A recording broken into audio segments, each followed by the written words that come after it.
So in the previous class we discussed about Rabindranath Tagore and his famous poem Freedom.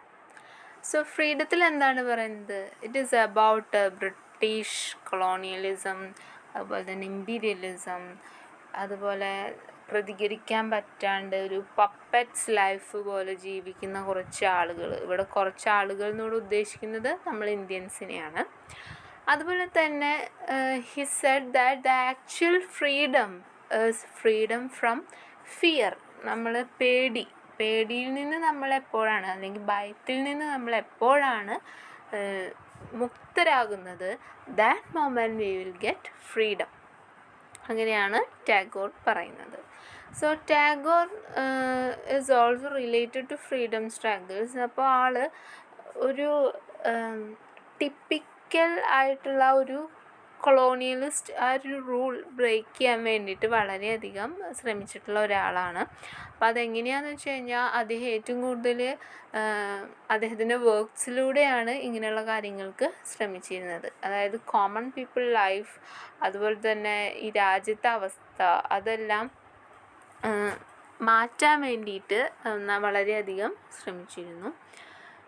പിന്നെ പറയുന്നത് patriotism, nationality, patriotism, national identity, ഇതിനെല്ലാം ഇമ്പോർട്ടൻസും കൊടുത്തിട്ടുള്ളതായിരുന്നു അദ്ദേഹത്തിൻ്റെ വർക്ക്സൊക്കെ. ഒരുവിധപ്പെട്ട എല്ലാ വർക്ക്സും അതിനു വേണ്ടി ഇമ്പോർട്ടൻസ്, അതായത് നാഷണാലിറ്റി അല്ലെങ്കിൽ ആ ഫ്രീഡം, പാട്രിയോട്ടിസം, ഇങ്ങനെയുള്ള ഒരു കോൺസെപ്റ്റ്സിനൊക്കെ ഇമ്പോർട്ടൻസ് കൊടുത്തിട്ടുണ്ട്. അതുപോലെ തന്നെ ഇൻഡിവിജ്വൽ ലൈഫിനും ഇമ്പോർട്ടൻസ് കൊടുത്തിട്ടുള്ളതാണ് അദ്ദേഹത്തിൻ്റെ വർക്ക്സ് എല്ലാതും.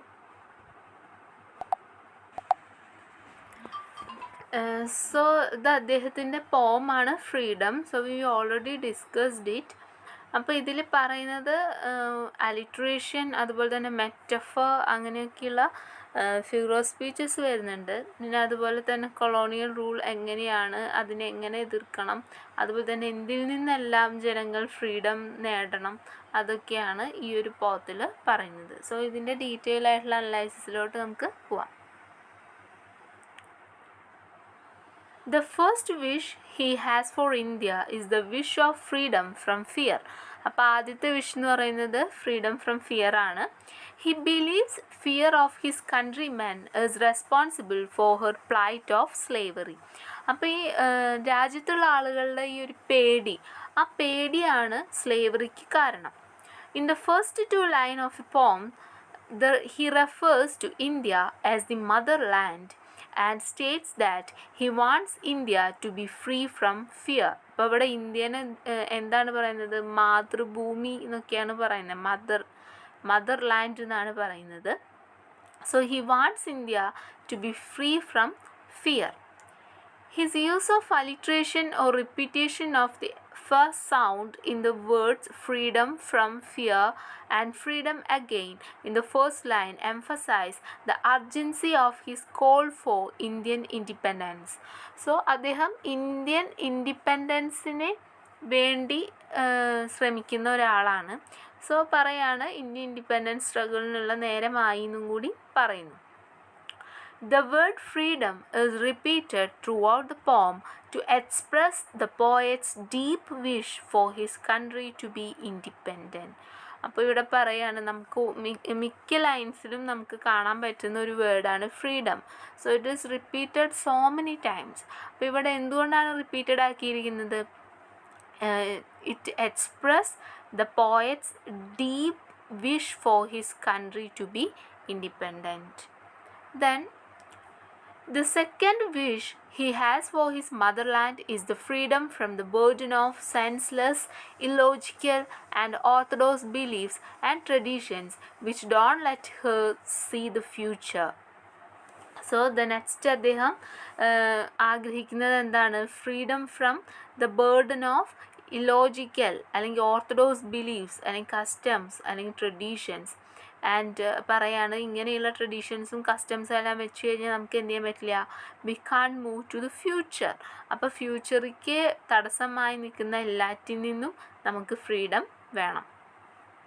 In the third line, he builds on the image of India as an aging mother, and he wants her to be free from the burden of the ages, which refers to the yoke of British control of India. അപ്പോൾ ഇന്ത്യക്ക് വയസ്സായിക്കൊണ്ടിരിക്കുകയാണ്, ഓരോ ദിവസം തോറും വയസ്സായിക്കൊണ്ടിരിക്കുകയാണ്. അപ്പോൾ ഇവിടെ burden of the age എന്ന് പറയുന്നത് ആ ബ്രിട്ടീഷ് റൂളിനെയാണ്. അപ്പോൾ അതിൽ നിന്ന് നമ്മൾ ഫ്രീ ആവാനായിട്ട് പറയുന്നു. The aged woman who represent India bends her head, bends her back and blinds her eyes under the burden of colonialism. അപ്പോൾ ഇവിടെ ഒരു വിമണായിട്ടാണ് കാണുന്നത്. പറയുകയാണ് ഈ വിമൺ എന്ത് ചെയ്യുന്നു, ബ്രിട്ടീഷുകാരുടെ മുന്നിൽ തല കുനിച്ച്, അതുപോലെ തന്നെ തല മാത്രമല്ല ബാക്ക് കുനിച്ച് നിൽക്കുക എന്ന് പറഞ്ഞു കഴിഞ്ഞാൽ ബോ ചെയ്ത് നിൽക്കുന്ന പോലെയാണ് നിൽക്കുന്നത്. അതുപോലെ തന്നെ ഐസ് ബ്ലൈൻഡ് ചെയ്തിട്ടാണ് നിൽക്കുന്നത്. These lines also use alliteration with the repetition of the burst sound. അപ്പോൾ ഇവിടെയും നമുക്കൊരു alliteration കാണാം. burden of ages, അതുപോലെ തന്നെ beckoning call, അതുപോലെ bends her head, bends her back, അങ്ങനെയൊക്കെ പറയുന്നതിൽ burst sound റിപ്പീറ്റഡ് ആണ്. So it is alliteration. Tagore speaks of the way in which India does not see the future or imagine a bright future for herself by blinding her eyes. അപ്പോൾ പറയാണ് India എന്ത് ചെയ്യുന്നില്ല, ഫ്യൂച്ചറിനെ നോക്കി കാണുന്നില്ല എന്നാണ് ടാഗോർ പറയുന്നത്. Instead of looking forward, India sleeps with what Tagore calls shackle of slumber or time spent not thinking of her future. അപ്പോൾ പറയാണ് ഫ്യൂച്ചറിനെ കുറിച്ച് ചിന്തിക്കാതെ ഇന്ത്യ എന്ത് ചെയ്യുന്നു, ഉറങ്ങുകയാണെന്നാണ് പറയുന്നത്. അതാണ് shackle of slumber. Instead, India is fastening herself in night stillness means that the country is committed to past and to the current situation of colonialism.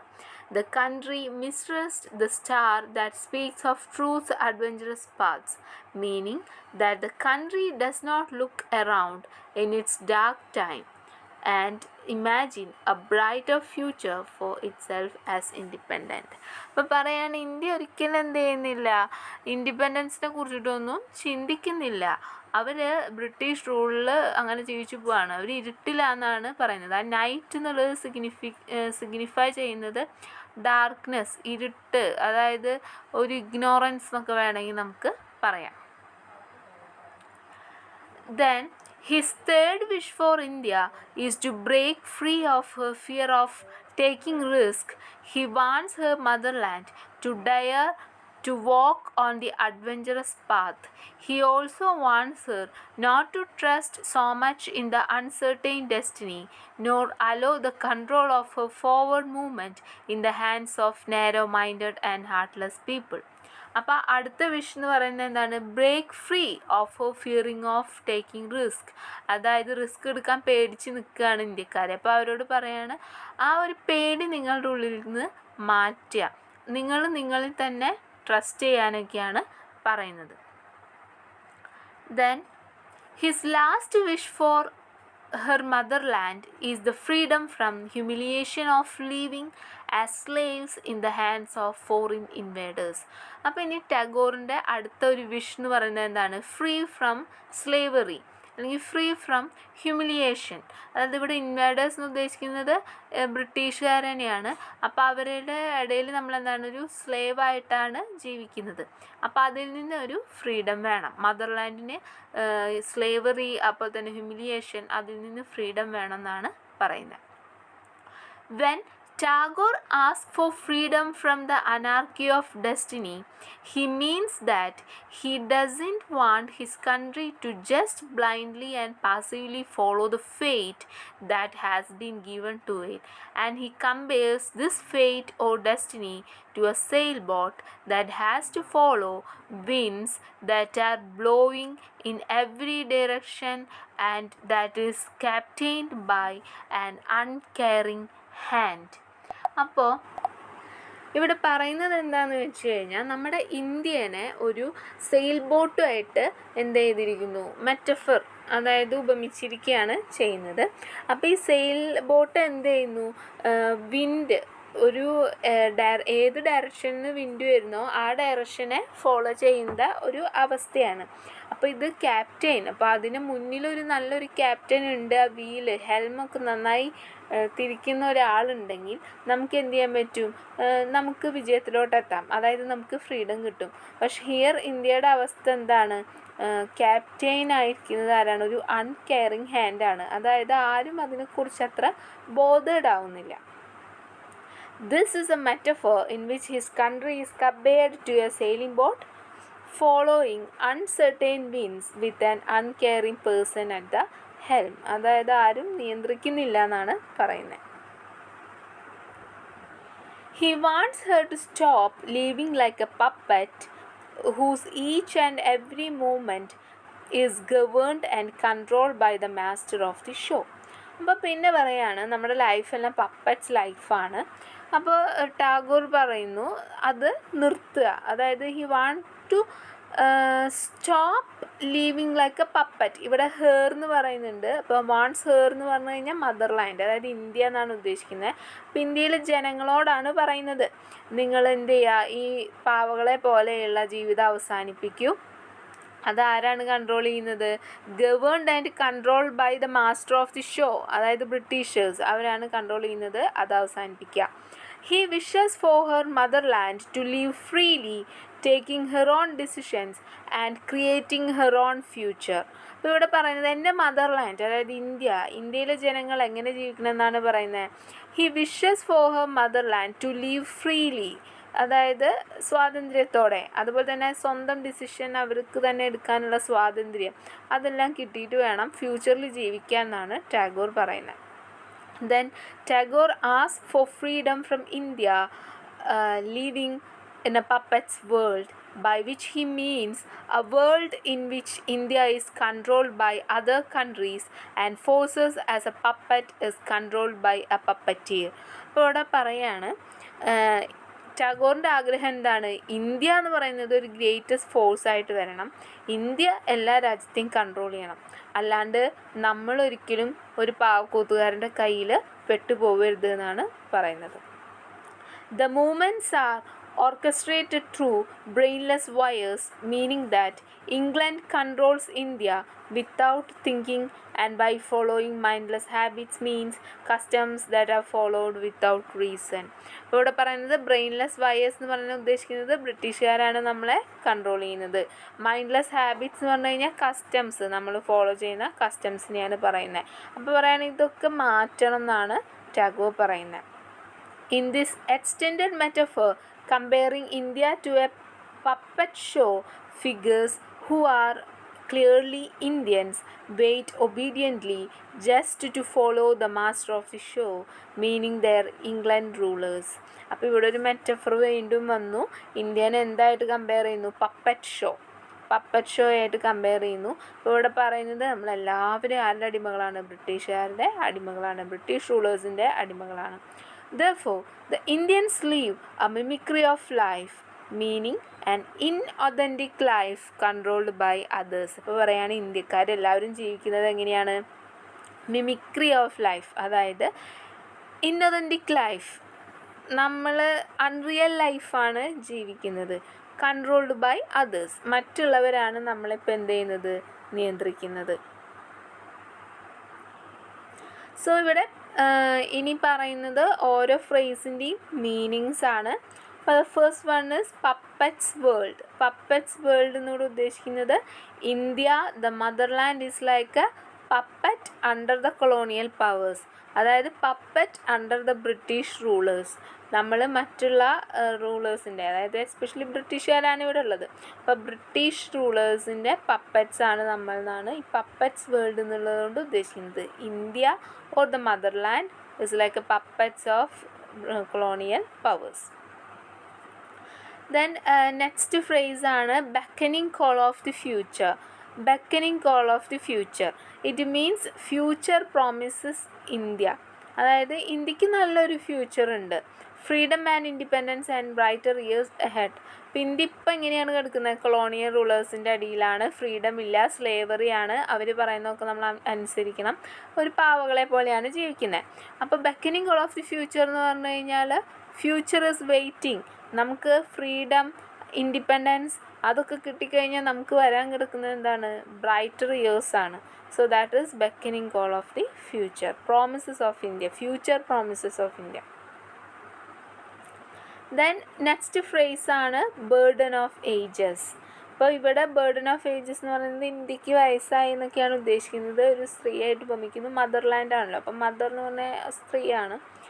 Then burden of ages refers to old customs and conventions, പിന്നെ social evils, colonialization etcetera. അപ്പോൾ ഇവിടെ burden of ഏജിന്ന് especially importantly പറയുന്നത് yoke of British colonialism എന്നാണ്. കൊളോണിയലിസത്തിന് മൂലം നമുക്കുണ്ടായ പ്രശ്നങ്ങൾ തന്നെയാണ് ബേർഡൻ എന്ന് പറയുന്നത്. ബേർഡൻ അധിക ഭാരമാണ്, ബേർഡൻ ഓഫ് ഏജസ്. അപ്പോൾ അതായത് ഓൾഡ് കസ്റ്റംസിൻ്റെ, കൺവെൻഷൻസിൻ്റെ, ബ്രിട്ടീഷ് റൂളേഴ്സിൻ്റെ കഷ്ടപ്പെടുത്തലുകളുണ്ട്, സ്ലേവറി, ഇതൊക്കെ നമുക്ക് ബേർഡൻ ഓഫ് ഏജസിൽ ആഡ് ചെയ്യാം. ഇനി നെക്സ്റ്റ് വണ്ണാണ് the figure of speech used in the line burden of ages, bending your head, breaking your heart. അപ്പോൾ അതിലേത് ഫിഗർ ഓഫ് സ്പീച്ചാണ് വരുന്നതെന്നാണ് പറയുന്നത്. Personification and alliteration. ഇപ്പോൾ രണ്ട് ഫിഗർ ഓഫ് സ്പീച്ചാണ് ഇതിൽ വരുന്നത്, പേഴ്സോണിഫിക്കേഷനും അലിട്രേഷനും. പേഴ്സോണിഫിക്കേഷൻ എന്ന് പറഞ്ഞു കഴിഞ്ഞാൽ നമ്മൾ എന്ത് ചെയ്യുന്നു? ഒരു തിങ് ആയിരിക്കാം, ഒരു പ്ലേസ് ആയിരിക്കാം, ഒരു ഫീലിംഗ് ആയിരിക്കാം, നമ്മളതിനെ എന്ത് ചെയ്യുന്നു? പേഴ്സണാക്കി പോർട്രേ ചെയ്യുന്നു. So here India is compared to an old human. Burden of ഏജസിലൂടെ ഇന്ത്യ എന്ന് പറഞ്ഞ ആ ഒരു രാജ്യത്തിനെ എന്ത് ചെയ്തു? ഒരു ഓൾഡ് വുമണായിട്ട് കമ്പയർ ചെയ്തു. ഓൾഡ് ഹ്യൂമൻ, വയസ്സായ ഒരാളായിട്ട് കമ്പയർ ചെയ്യുന്നു. That is personification. And also you can see alliteration. അപ്പോൾ ഇവിടെ എന്താണ്? ബേർഡൻ, ബെൻഡിങ്, ബ്രേക്ക്, ബാക്ക്, അതിലൊക്കെ ബ ബ ബ എന്നുള്ള ആ ഒരു സൗണ്ട്, ആ കോൺസണൻറ്റ് സൗണ്ട് ബ, അല്ലെങ്കിൽ ആൽഫബറ്റ് ആണെങ്കിൽ ബി എന്നുള്ള ആ ഒരു സൗണ്ട് റിപ്പീറ്റഡ് ആണ്. സോ അലിട്രേഷനും കൂടി വരുന്നുണ്ട്. Then next image of colonialism in freedom. Freedom എന്നുള്ളതിൽ എങ്ങനെയാണ് ഇമേജ് ഓഫ് കൊളോണിയലിസം വരുന്നതെന്നാണ് പറയുന്നത്. So freedom is set in the political scenario of India under British rule. The call for urgency of freedom is evident throughout the poem. നമുക്ക് അർജൻസിയാണ് ഫ്രീഡത്തിന്. Call for freedom is demanded through various images of colonized India. India was under imperial power. So India was a colony not only to Britain but also for Dutch, French, Portuguese. ബ്രിട്ടൻ്റെ ഭരണം മാത്രമല്ല, ഡച്ചുകാരും ഫ്രഞ്ചുകാരും പോർച്ചുഗീസുകാരൊക്കെ ഉണ്ടായിരുന്നു. പക്ഷെ mainly Britain ആയതുകൊണ്ട് I concentrated on Britain. India is compared to an old woman, the motherland, who has been due to the burden of ages, old customs and social evils she is carrying. Due to continuous overpowering of foreign powers, her back is breaking. അതായത് താങ്ങാൻ പറ്റുന്നില്ല, അത്ര അടിമപ്പണിയാണ്. And in the following lines, India is even compared to a sailboat aimlessly floating and also a puppet dancing to instructions of thoughtless masters. Here the thoughtless masters means the British or colonial powers. Next is patriotism, a theme of Tagore's freedom. Patriotism എന്ന് പറഞ്ഞാൽ നിങ്ങൾക്ക് എല്ലാവർക്കും അറിയാം, രാജ്യസ്നേഹമാണ്. അത് നമുക്ക് ആ opening ലൈനിൽ തന്നെ കാണാനായിട്ട് പറ്റും. The poem is concerned with India's freedom struggle. Tagore calls out to the motherland to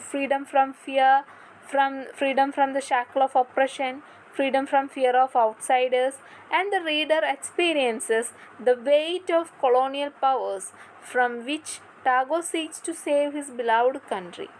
Tagore's patriotism permeates this poem as he decries the master beneath whom his motherland serves as a puppet, but the truth as a slave.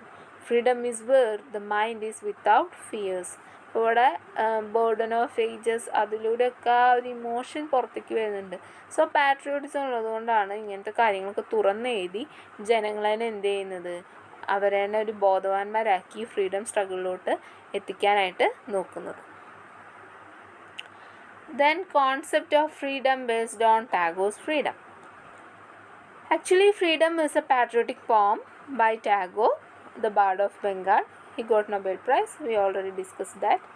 Then through the alliterative use of first sound, അല്ലെങ്കിൽ f എന്നുള്ള ആ ഒരു letter, അലിട്രേഷനാണ് freedom from fear. അവിടെ എന്ത് ചെയ്യുന്നു, emphasise the urgency of his call for Indian independence. Then the freedom is repeated throughout the poem and expresses the poet's deep wish for independence. ഇപ്പോൾ ഏത് നേരം ഫ്രീഡം എന്നുള്ളത് നമുക്ക് കാണാൻ പറ്റും. സോ ഇൻഡിപെൻഡൻസിനുള്ളൊരു ഡീപ്പ് വിഷാണത്. അതുപോലെ തന്നെ he want freedom from the oppression of imperial powers. Then he represents his motherland as aged, breaking her back, blinding her eyes, and India doesn't foresee bright future because she kept submissive by colonial powers. ആ colonial powers അങ്ങനെ അടിമപ്പെട്ട് കിടക്കുകയാണ്. India is stagnant from the shackle that bind her. Then Tagore insists her to break free from oppression. India should awake from the long slumber of inertness and seek future promises. Then next is blind certain means. Here she should abide by truth alone and her victory is not far. അതായത് സത്യത്തെ വിശ്വസിച്ച് freedom എന്നുള്ളതിന് fight ചെയ്ത് കഴിഞ്ഞാൽ victory എപ്പോഴും ഉണ്ടായിരിക്കും എന്നാണ് പറയുന്നത്. Her India is compared to a sail ship which floats in responses to thoughtless commands of the whites repeating the same mistake. So a master and slave picture is giving by comparing India to a puppet in imperial hands whose moves are determined by the master. അപ്പോൾ ഇവിടെ വീണ്ടും ഇമ്പീരിയലിസത്തിൻ്റെ ഒരു ഇത് കാണിച്ചു തന്നു. India must seek freedom from the insult of being a puppet under the brainless master's control. Thus true life is not lived here when movements and habits are watched and uncontrolled. Unless there is freedom, the country can never progress. ഇപ്പോൾ പറയാണ് നമ്മളെപ്പോഴും ഈ അടിമകളെ പോലെ ഇരുന്ന് കഴിഞ്ഞാൽ നമുക്ക് എന്തുണ്ടാവില്ല, ഒരു ഡെവലപ്മെൻറ്റും ഉണ്ടാവില്ല, നമുക്കൊരു പ്രോഗ്രസ്സും ഉണ്ടാവില്ല, നമ്മളൊരു അൺറിയൽ ലൈഫായിരിക്കും ലീഡ് ചെയ്യുന്നത്. ഇപ്പോൾ നമുക്ക് ഫ്രീഡം ഉണ്ടെങ്കിൽ എന്ത് ചെയ്യാം, നമ്മുടെ കൺട്രീനെ പ്രോഗ്രസ്സിലോട്ട് കൊണ്ടുവരാം. India should have the courage to throw away the white establishment. India എന്ത് ചെയ്യണം, ധൈര്യത്തോടു കൂടി അതെല്ലാം പൊട്ടിച്ചെറിയണം. At least bothered about the welfare of Indians. ജനങ്ങളുടെ ഒരു നല്ലതിന് വേണ്ടിയിട്ടെങ്കിലും നിങ്ങൾ ഫ്രീഡം ആഗ്രഹിക്കുക. Unless we shake off this fear, the shackles that tie us to darkness and ignorance will bind us even harder. ഇപ്പം നമ്മൾ ഇങ്ങനെ പേടിച്ചിരിക്കുകയാണെങ്കിൽ ഇഗ്നോറൻസ് കൊണ്ടും അതുപോലെ തന്നെ പേടി കൊണ്ടും നമുക്കൊന്നും ചെയ്യാനായിട്ട് പറ്റില്ല. An unreal life is being led under the rule of foreigners is one's own hand. നമ്മളാണ് തീരുമാനം എടുക്കേണ്ടത്. നമ്മൾ ഫോറിനേഴ്സിൻ്റെ ഈ ഒരു അടിമത്തത്തിൽ ഒരു അൺറിയൽ ലൈഫ് നടക്കണോ അല്ലെങ്കിൽ ജീവിക്കണോ, അതോ സ്വന്തമായിട്ട് ജീവിക്കണോ. Tagore's make use of appropriate metaphors to evoke patriotic spirit in the leader. So ആ ഒരു പാട്രിയോട്ടിസം എന്നുള്ളൊരു സ്പിരിറ്റ് കൊണ്ടുവരാനുള്ള എല്ലാ വിധത്തിലുള്ള എക്സ്പ്രഷൻസും ടാഗോർ ഈ പോയത്തിൽ യൂസ് ചെയ്തിട്ടുണ്ട്. So this is about the poem freedom. Thank you.